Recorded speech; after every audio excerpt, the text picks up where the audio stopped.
Hoje vamos recapitular o filme chamado A Nação do Medo.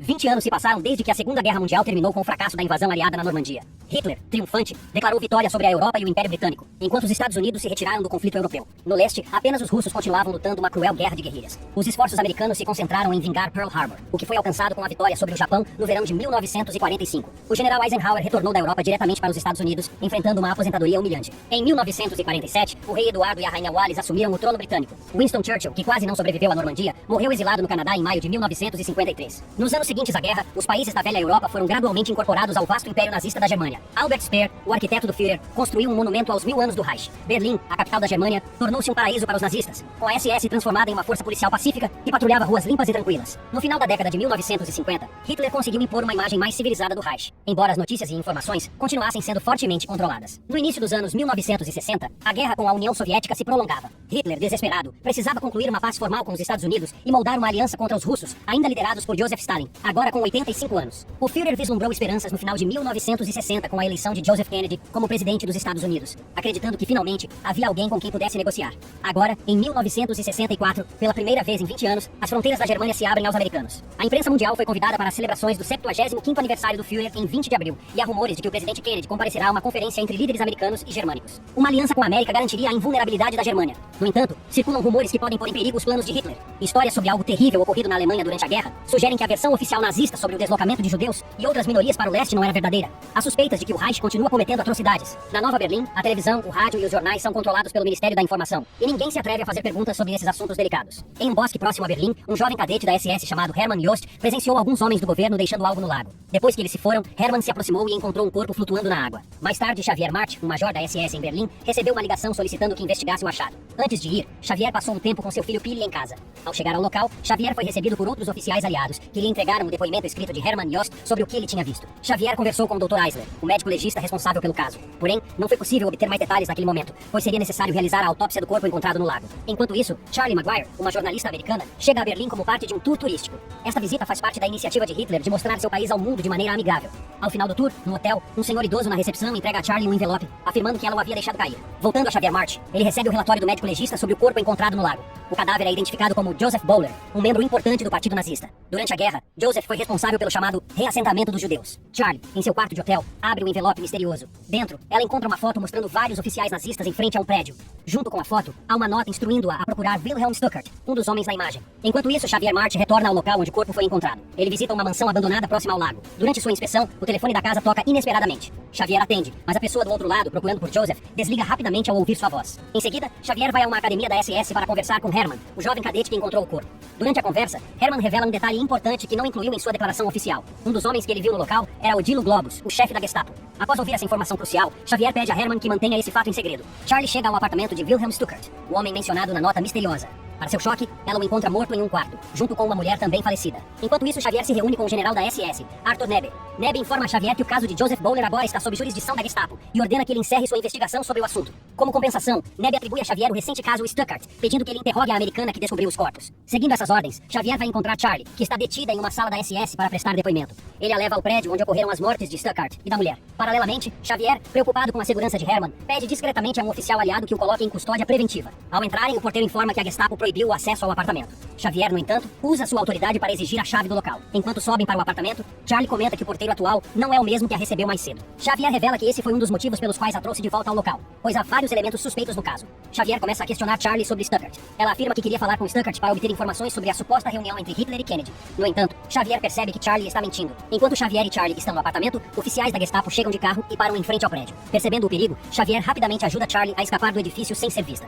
Quando os oficiais da Gestapo sobem ao apartamento, encontram apenas Xavier lá. Ele afirma calmamente que estava apenas cumprindo seu dever ao investigar o local. Simultaneamente, em outro lugar, Odilo Globus, o chefe da Gestapo, faz uma visita inesperada ao general Arthur Nebe. O tom ameaçador de Globus indica que ele tem assuntos sérios e possivelmente conflituosos para discutir com Nebe. No dia seguinte, Xavier e o general Arthur Nebe investigam minuciosamente a mansão próxima ao lago.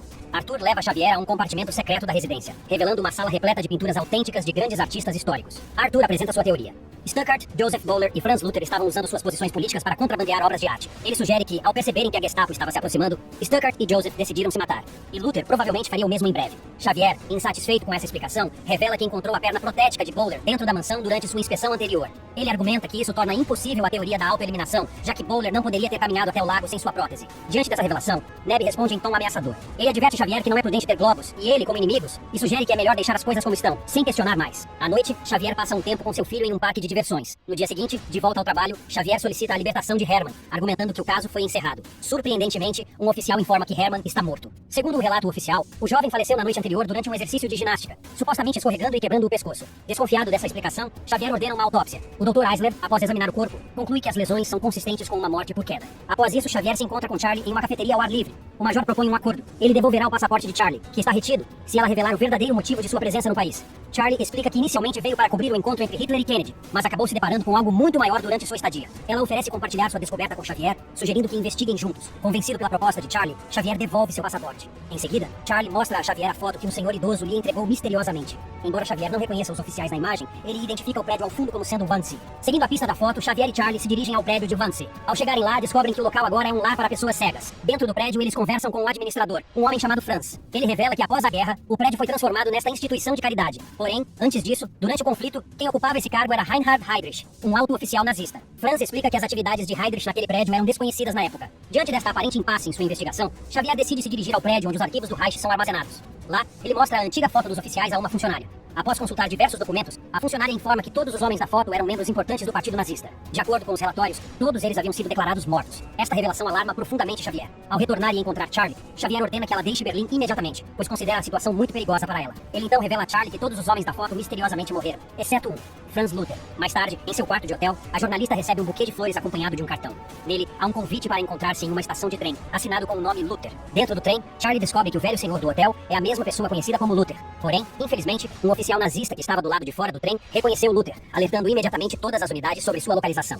O velho pede ajuda a Charlie para desertar para os Estados Unidos. Em troca, ele promete contar-lhe a história do século. Luther explica que ele detém o maior segredo da Segunda Guerra Mundial. Segundo ele, todos aqueles que também tinham conhecimento desse segredo foram assassinados pela Gestapo, restando apenas ele como a única testemunha sobrevivente. Ao chegarem à próxima estação, Luther é reconhecido e imediatamente perseguido pelos policiais nazistas. Em sua tentativa de se defender, Luther saca sua arma, mas acaba sendo morto no confronto. Nesse momento, Xavier também chega ao local. Ele avista Charlie e fica visivelmente irritado com ela por não ter deixado Berlim como ele havia ordenado. Xavier rapidamente a leva para dentro de seu carro, afastando-a da cena do crime antes que ela possa ser questionada. Em outro local, Odilo Globus visita o escritório do general Neb. Globus reclama com Neb que queria que Luther fosse capturado vivo, mas Neb responde que Luther acabou sendo morto em uma ação de legítima defesa. Além disso, Globus se mostra alarmado com a notícia de que uma jornalista americana foi vista com Luther. No entanto, Neb finge não saber nada a respeito dessa informação. Enquanto isso, Charlie mostra a Xavier os documentos que Luther lhe entregou antes de sua morte. Esses papéis incluem duas fotos, uma de Luther e outra de uma mulher desconhecida. Por outro lado, a funcionária que havia ajudado Xavier com os arquivos anteriormente é interrogada por um oficial da Gestapo. Durante o interrogatório, ela revela tudo o que aconteceu. No dia seguinte, Xavier, juntamente com Charlie, investiga os arquivos pessoais de Luther, que foram obtidos por um colega da SS. Ao analisar esses documentos, eles encontram o endereço da mulher da fotografia.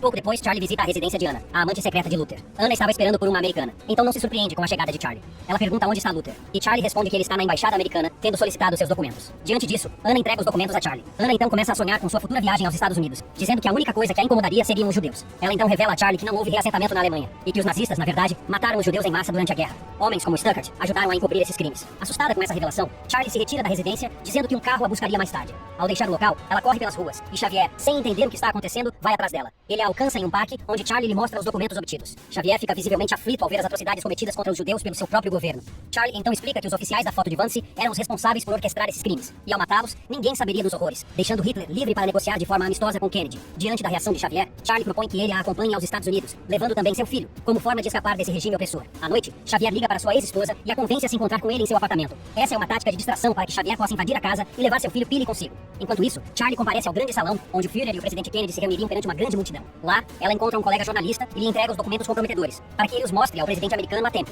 Nesse momento, Hitler chega ao salão.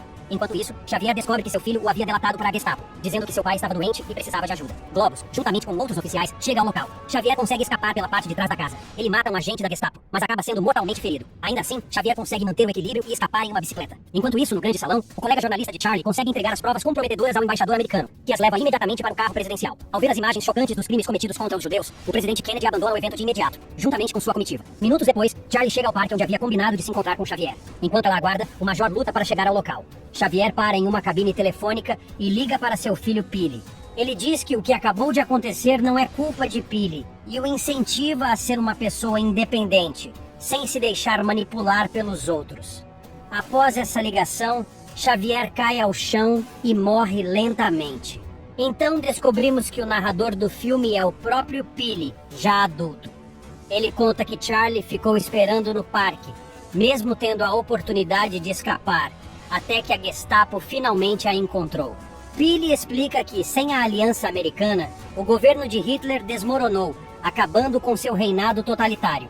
Ele recorda com carinho as lições que Xavier lhe ensinou, demonstrando orgulho em seguir os passos de seu pai.